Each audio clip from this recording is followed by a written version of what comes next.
Well, we are still rolling at the KICC just to bring you more and more interviews. And right about now, I have another guest who is about to interact with us on matters energy. Good afternoon. Good afternoon. What is your name? Prudence Nyambura. Are you from Kenya or you are international visitor?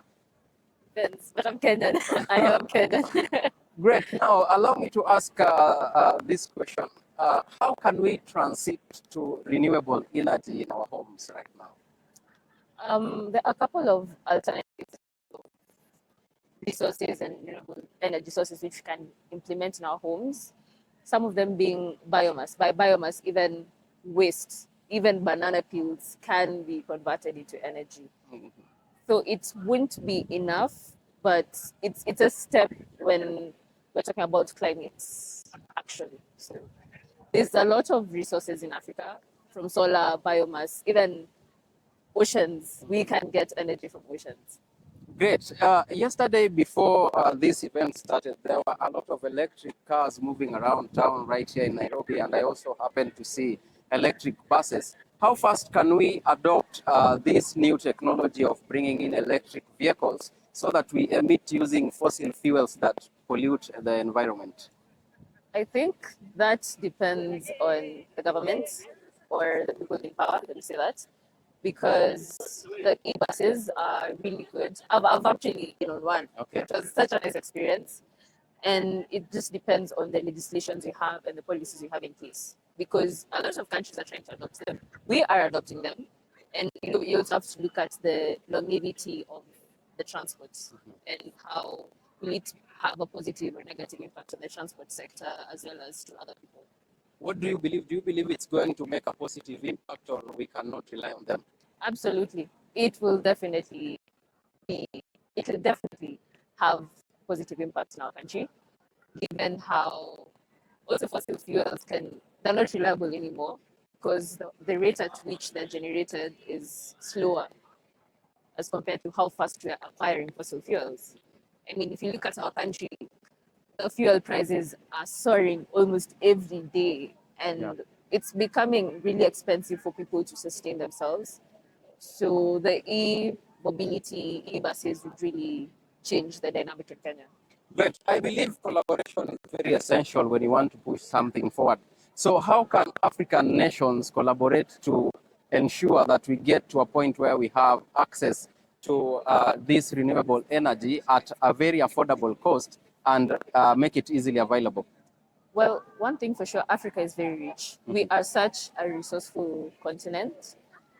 And if you look around, we have a lot of these renewable energy sources that you talk about, from wind, hydro, solar, biomass, ocean. We have that as a country, as a continent. We also have geothermal. We have so many resources. The problem is energy projects are really expensive. And we don't have that funding, as most of us are developing countries.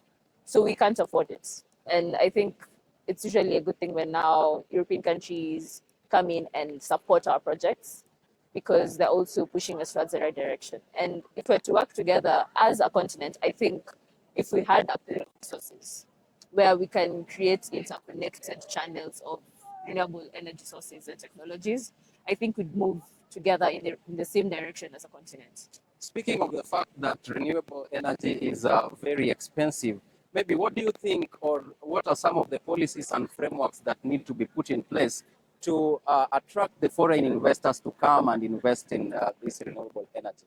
Well, I think that they should have tax exemptions for renewable energy projects as compared to fossil fuels such as coal.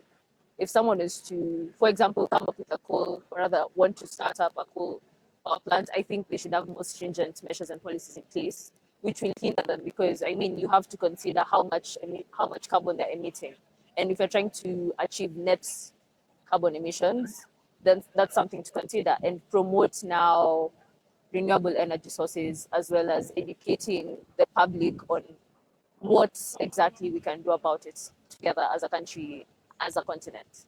Well, we have to agree to the fact that some of these sources that we use as renewable energy may not really sustain us based on the fact that some of them depend on nature. like for example, when you talk about solar. So are there any other alternatives that we can implement to make sure that we have a consistent flow of this renewable energy?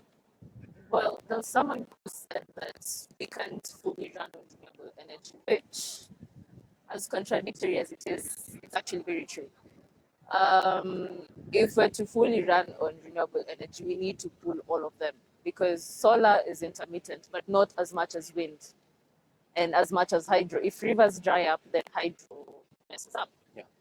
So, what my suggestion would be to have a couple of renewable sources, not just relying on one, because full reliance on one would mean there are days when you might not get as much as you should.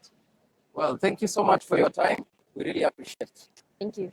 Great, guys. We have just been moving around the KICC to keep you updated on the Africa Climate Summit 2023, today being day one of the event. And we are going to be here through the week to keep you updated. Back to you in studio.